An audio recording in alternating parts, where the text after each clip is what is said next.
And we back at Classic Conversation. Had to come up out the jacket, got a little bit toasty in here, you feel me?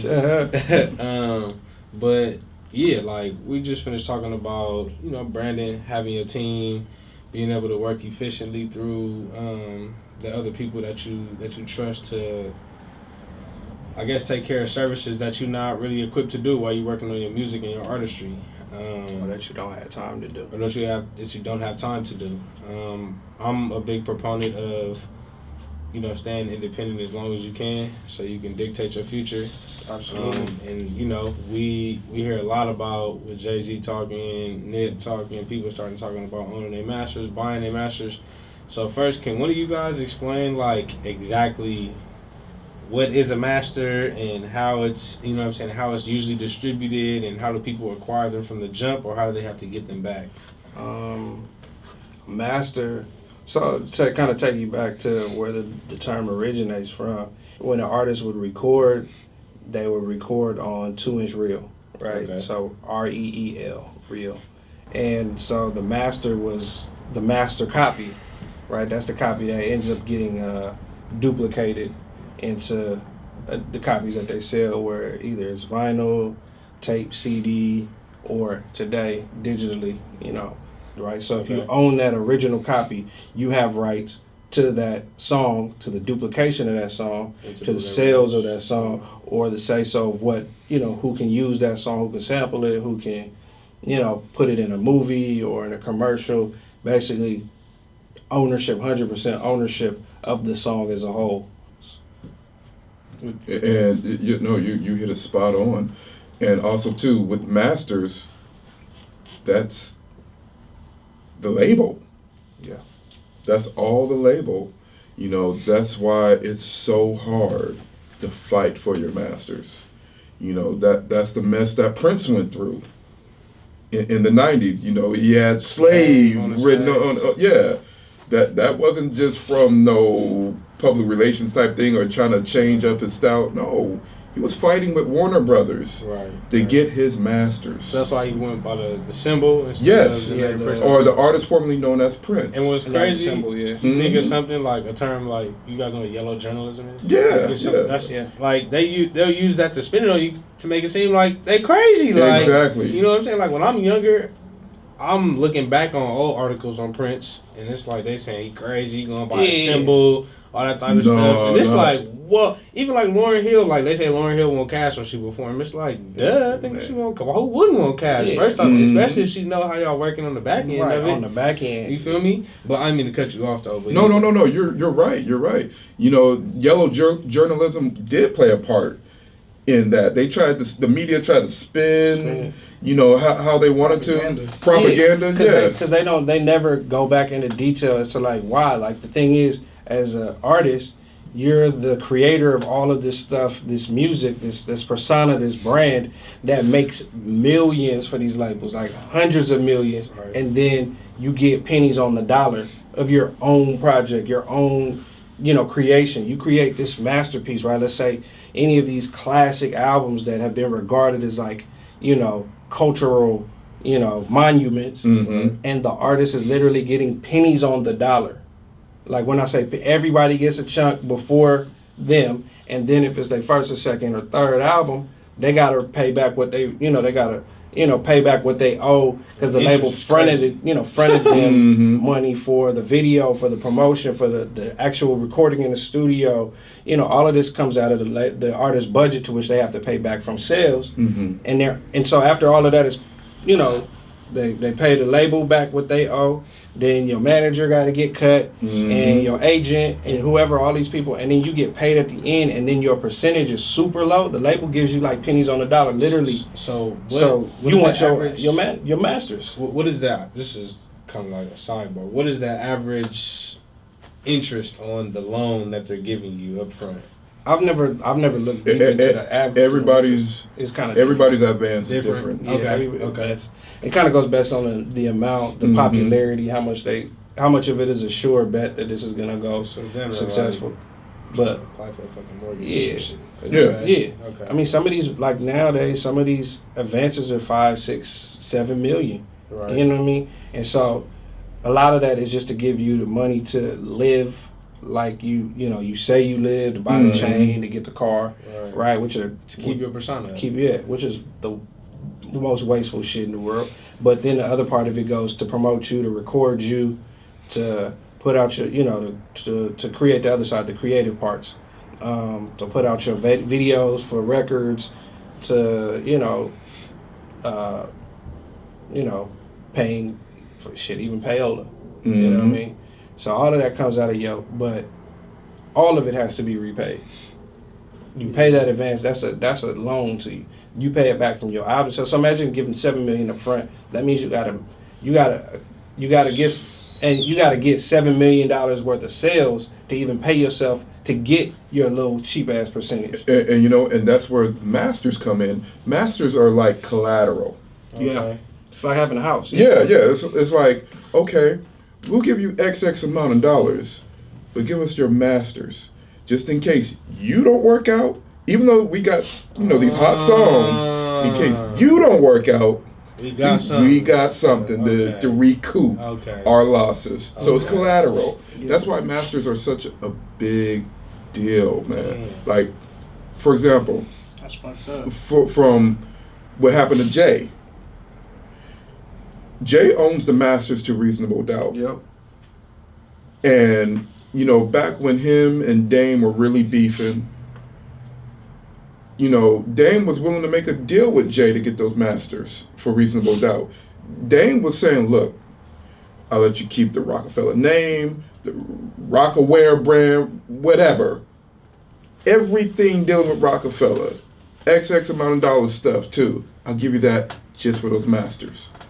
Just to keep it half and half. Yeah. Jay was like, damn, just to keep it half. No, he didn't want it all. Because his point is, they did both come out. He said it's all. He said it's all of our baby. Like it's just as just as an artist. It's not because him and Jay. Because quiet as kept, Dame wasn't just the business partner. He was his manager at the time and the executive. When he puts executive producer on that, he was the one going and finding beats. Like he went to all of the producers and gathered their beats. You know what I mean? Like so, he went and said, "Give me your beat tape." Took the beats over there. Shuffled through beats to play for Jay-Z. Went and scheduled, studio time. Right? Should I be doing? Paid for the engineer. You know what I mean? Like he really was doing work on the album. He helped him select beats and helped him find producers and helped him get him engineer to mix and master it. Right? The photographer for the album cover, like contributing to the treatment for the video. Right? Like I believe one of them was all Dame's idea. I don't know if it was Can't Knock the Hustle or I can't remember one of the other videos, but I believe one of those videos was all Dame's treatment. For sure. So it's their baby. It was only fair for him to say, "Look, I'll give you all of this stuff to just get my portion of Reasonable Doubt because it's literally our creation as a whole. We put this. It represents a time legally, like a time in a friendship. Legally, how was Dame Dash not able to? Because the people that own it. Oh, they sold it to Jay-Z. If you own it, you do what you want to do with it, right? Right. So because they had a separate deal, that's really what Dame's issue is with Leor Cohen, right? Who he blames for having caused the rift, right? Once that rift is split, Leor and Def Jam made a deal with Jay-Z, their own, which said, okay, if you say yes to this deal, we'll give you your masters. Right, and so Dame was like, "Hey, how could you go with that deal when that's our baby?" So, but that wasn't in the other deal that was poised to Jay-Z. That would have had to happen out of Jay-Z's like kindness of his heart to say, "Okay, cool, this is ours. Let's split it 3 ways." But he took the deal with Def Jam, and that I ultimately gave him the president position of Def Jam, and whatever else came with it. There was a little bit of pressure involved in that decision. Like, damn, I may not ever get my shit back if I don't do this deal? Yeah, I definitely, like, for it to have been offered, it definitely was like a offer that probably that had an expiration date. Like, we don't take it, we just gonna keep Reasonable Doubt forever. And none of them would have got, but even after the fact, like, he owns it now. So if he was, if that was what he wanted to do, after the fact, he can decide how much percentage he want to share with somebody else. What was Biggs doing? He was just like doing merchandise and funding it. He was funding the drug. He he was working on it as well. He just wanted to be the silent partner as far as outwardly. Right. So, but he was lending his, expertise or his, ideas as well. Like they collaborated on that Reasonable Doubt project. Right. Which, honestly, to be quite honest, a lot of the classic records that we hear, the ones that got like 5 mics in the source, were projects that were collaborated on with teams of people, right? That put their best ideas into something. But Reasonable Doubt was definitely the masterpiece of those 3 minds. And so, from an ownership perspective, the masters should have been all 3 of them, and really still should be. Dame, Biggs, and Jay should share in that. But, to kind of lend what he said is, regardless of who owns it, that means that when it comes down to money, the label does not get any more money from Reasonable Doubt unless they own part of the publishing. The artist shares some of the publishing with them. But from a sales perspective, Jay has the last say-so on the use of samples from that, or use in movies or television shows or commercials. He owns that fully and whole, and so that's how he was able to say this is not going to be on Apple Music, just on TuneCore, just on Tidal, because he owns the masters. The labels can't tell him shit because the label don't own it. Mm-hmm. He owns it whole, solely, and 100%. So anytime you listen to that record or you buy it, he getting that check cut. Him by himself, and ain't got to split it with nobody. Does he own his new stuff? I don't think so, because he definitely is signed he's to a label. He's definitely he just doesn't have a 360 deal. But he got a favorable deal, really good deal. He used to be in a 360 deal when he got out of when he got out of the whole Rockefeller situation. But now I think it's better. Yeah, it's way better. He has the upper hand. Because he got a 360 deal when he left Rockefeller, because it was like they gave him a ton of money for his tour. Like his deal was like 360, but the tour parts of it, they gave him a percentage. So a great 360 percentage. deal is basically when the label can take money from everything Yep. you do. They get a piece of everything. Your brand, everything has. So- But it's really not just a piece of it. It's say so. That means they have say so over every aspect of your artistry. Literally, if they don't think it goes with your brand, right, they don't say it, and you can't do it. So what if? All right, so if there's Jay Ward the rapper, right, and there's me, like the person. You feel me? Like I can't go act in a movie, or if I do, they could take that check. Like they own your likeness. And what will happen fucked up. Because they own your likeness, they'll probably sue you for doing it without their permission, and so you won't get no check, and more so you probably pay more money out of that. So it's not just like, oh, give me my portion of that since you didn't talk to us. It's like, oh, you went around us, you went above and beyond us. Okay, cool. We're gonna sue you, and you're gonna pay out more to the label than just whatever you made on that project. You're gonna pay them damages and legal fees, because they're gonna sue you for not including them, or trying to, like, they're gonna basically say that you tried to steal from them. Cut them out of a deal. Right. But this shit all go back to having a team, because at the end of the day, it go back to having a team, 1, and then 2, fame over money. Like, if you really want to be that much famous over the money you make, then you can choose that, because so what the label giving is only fame. Exactly. That's all they giving out is fame. Because you look at somebody like E40 or like Master P, like I was telling him, I'm in a store that I get my stuff embroidered at like a month ago, and like I'm getting my orders, like my clothing orders and my hat orders and all that type of stuff. And it's like Master P damn near ear hustling on my conversation, asking like, oh, you can do that on hoodies, you can do this and do this and do this. And it's like, I've been doing that with them for like 5 years plus, and he just now walking in there. Obviously, he has a lot more money than me, but at the same time, it's obvious we in the same playing field though. You know what I mean? So it's like, from a hustler aspect, I'm like, I feel like you give up your masters when you damn near lazy, when you don't want to take the long road for it. I'm not saying it's always lazy. How can you tell a young nigga that ain't never had shit, like, hey, don't take that $1 million, don't take that 250.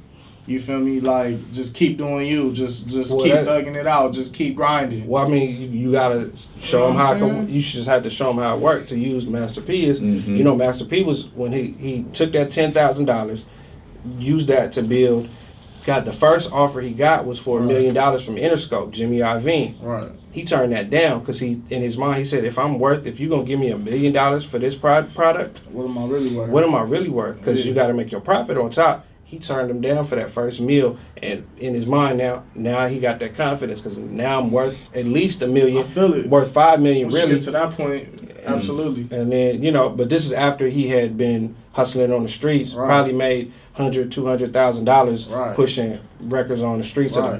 Bay. At a period of time where that was the thing. Too Short, E40. The mixtapes. They was pushing their records out the trunk and out of the record store. At the same time, he was also, this is the time of SoundScan. Since he owned a record store, you buy one, he scanned it twice. Mm-hmm. You know what I mean? So he's adding, when he takes in the SoundScans, it's like, oh, you've been doing real well, much better than he actually sold because he owned this record store. He could scan them himself and add to his sound. But Being proactive though, for real. figured it out. But Just being smart. yeah, but as a hustler, those artists who are hustlers, Right. not just artists, but have a hustle, like literally hustle from maybe other endeavors or just got that hustler spirit, yeah, they will understand.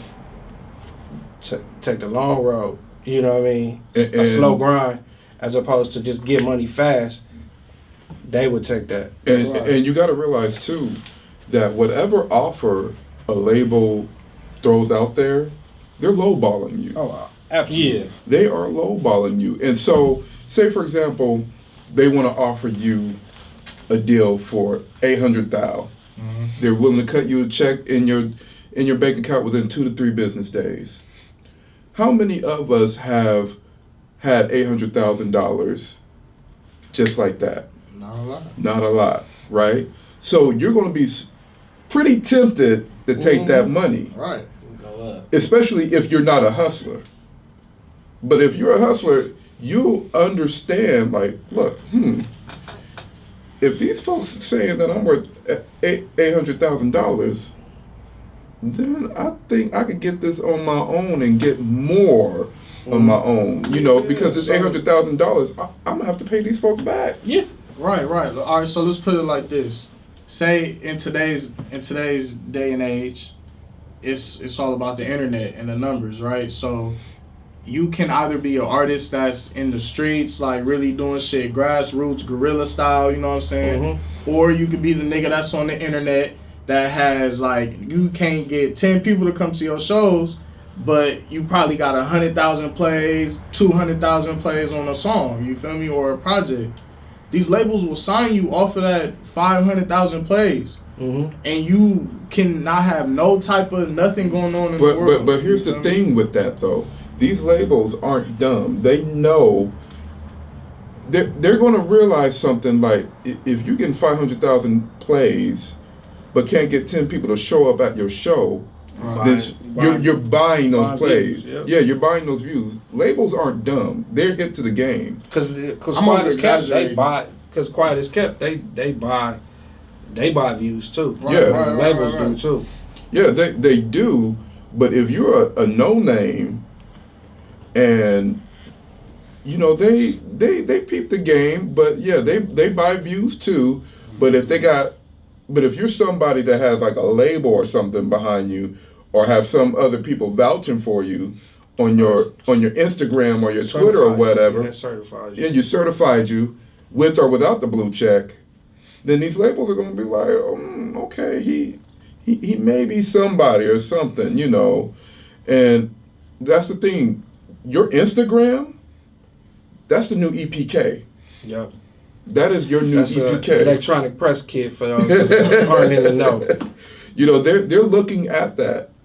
If that ain't popping and you ain't got no followers and you ain't got no Right. likes and stuff, acknowledgement what I'm stuff like that.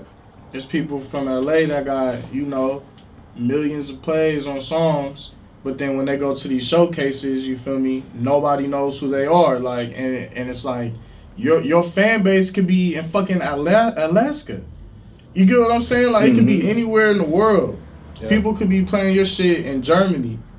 You know what I'm saying? And like that- like as soon as you release it. And that's They can't where it come comes to to your the show point. in your city. Yeah, Right, and I got you, that gets to the point too, as you were saying. It could be in Alaska, or Germany, wherever you're getting the love at, that's why you really don't need labels.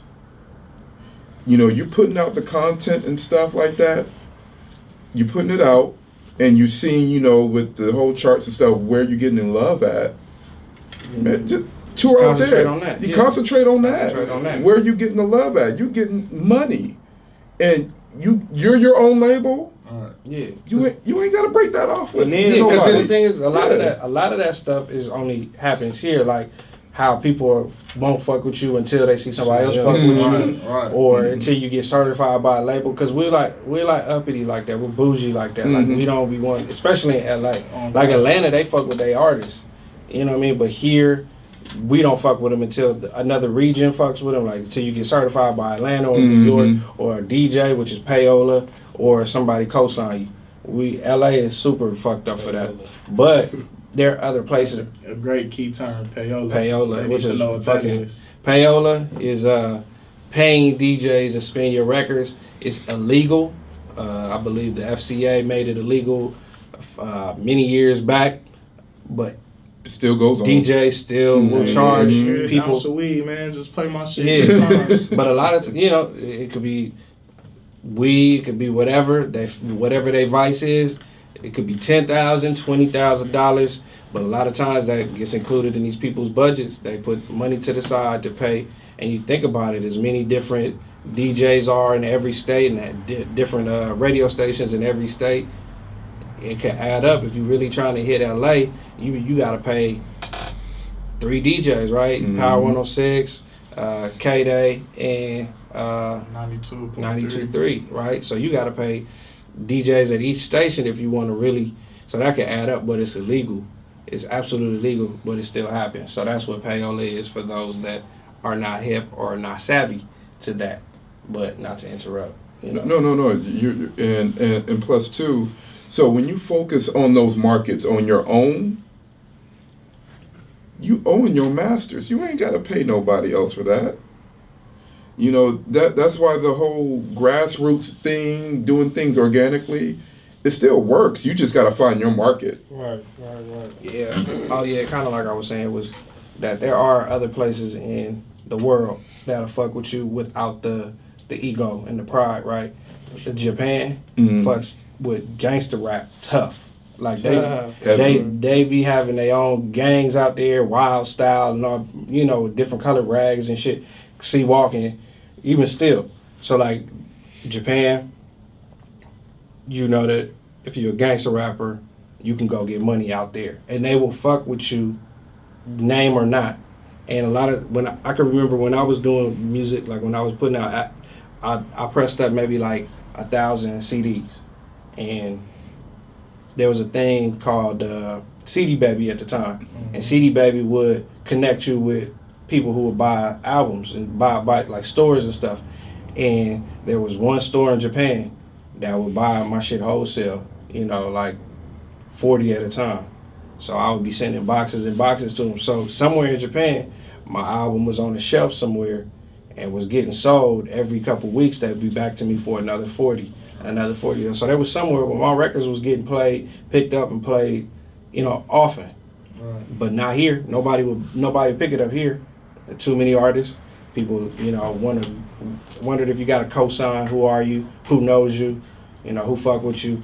Japan was just all about what they thought was good music. So as an artist coming up, it's not just about the United States. Money is money. Green is green everywhere. And there are other regions, other places in the world that will fuck with you. And then if you get that love, then you got to just tap into it. Go do shows out there. Because they'll fly you out. I know one cat that got flew out to Japan.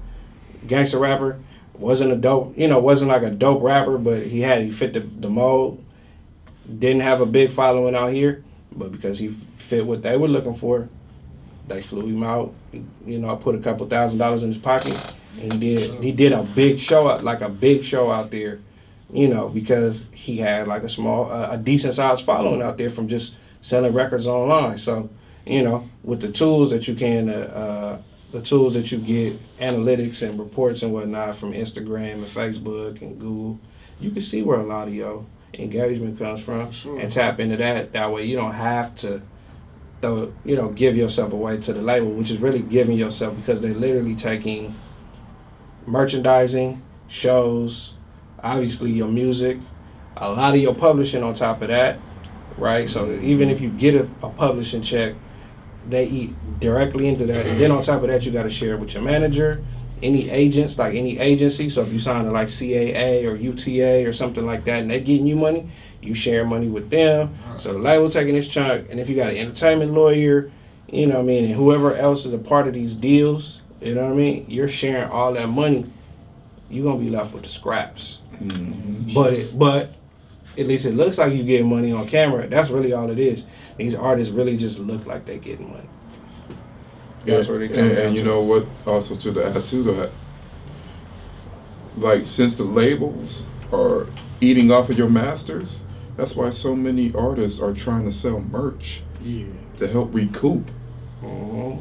So But then they take the top off. They take the top off of that. I mean, so my whole thing is just, I'm not looking to just sign to a label just willy-nilly, you know what I'm saying? But it would be hard for me to tell, like, my favorite rappers, if they were trying to sign me, like, no, like, I don't want to sign to your label. Like, if Kanye tried to sign me, it would be hard for me not to sign to Good Music. It would be hard for me not to sign to Rock Nation, you know what I mean? You just gotta have for it too. yeah. But here's the thing: you just gotta come in as a business partner as opposed to an artist. So the artist is equivalent to slavery. Right. But that's why Jay-Z said, sign yourself to yourself. If you sign to yourself, And it's partnership. and it's a partnership, because then they can't just sign you as an artist. They have to sign your production company or what label you created, and then you become a business partner. Right. And then when they give you a budget for your record, they give you your budget, as opposed to like an A&R standing over you saying, okay, I'll pay him how much, and they sign a check and give it to the person. You get the budget, and you get accounted to the budget. So then you can make whatever deals you want. You can put on paper that you signed. You did a studio session for $1,000, Shit and really costs $250. You Mhm. pocket the rest because you're gonna pay it back out of sales anyways. Right. So you might as well take it, build your own studio, right, and then pay yourself. Get Marvin to shoot it for you, right, instead of somebody else, because it's gonna be just as good as quality. Put on paper that you paid him the industry standard, but shoot him, a little less, maybe a little bit more than what he normally gets, but it's less than the industry. And you work those deals because now you got the budget in hand. Yeah. You feel me? For sure. That's how you do it. If you got to sign to a label, come in as a business partner. Make sure you get what you worth, first of all. Don't let them give you no crumbs. Get what you worth.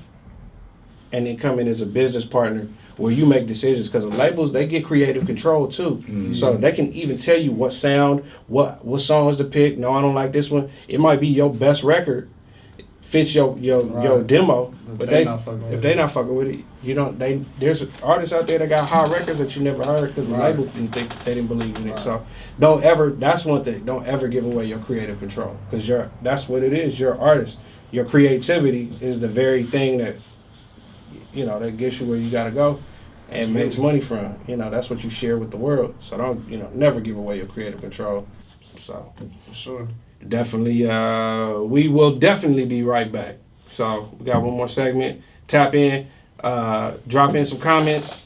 Definitely hit the like button, and we'll catch you right back in a second. Classic Conversations.